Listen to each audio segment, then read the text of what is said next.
I think I speak on behalf of all of them when I say Slava Ukraini.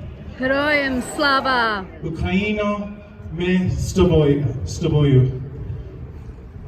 There are people here from multicultural communities around South Australia. People who have come to Australia in all sorts of circumstances, whose hearts reach out to our Ukrainian community. At a time like this, the entire world finds that we are joined together, our hearts aching for what is going on in Ukraine, what the Ukrainian community around the world has suffered under the violent aggression, the illegal violent aggression of those who are seeking to take what is not theirs.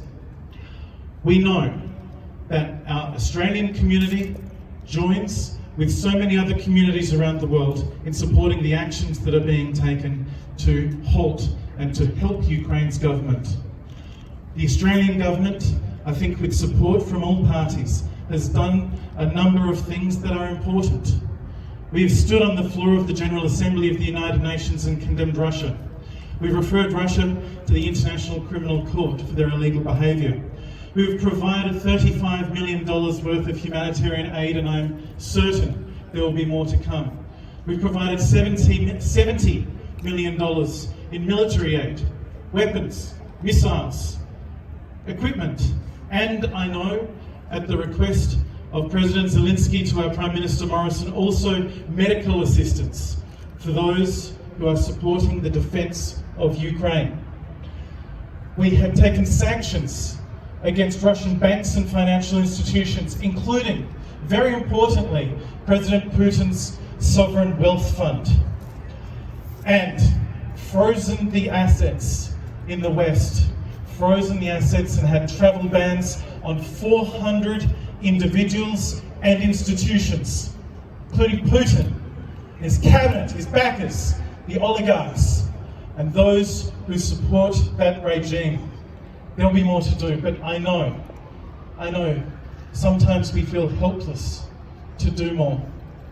There is going to be so much work that everybody here is able to do in the months and years ahead. Because not only by coming here today and showing solidarity with Ukraine is that important, but there is a humanitarian crisis. More than 1 million people have been displaced. Hundreds and hundreds of thousands of people have already left Ukraine, gone to countries like Poland. We've done so much to help them, and other countries in Europe, and are seeking further assistance abroad.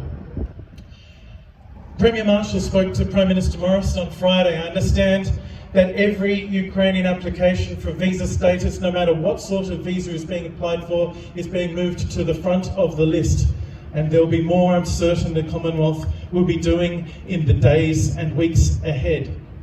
Many people, I'm certain, will be coming to South Australia.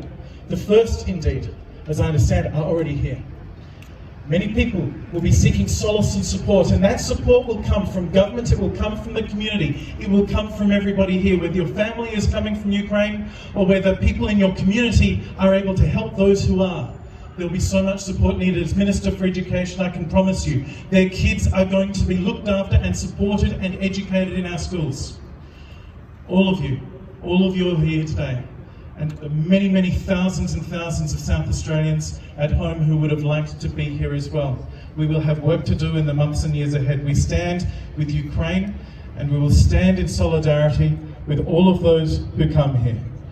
Razom me silni. Thank you.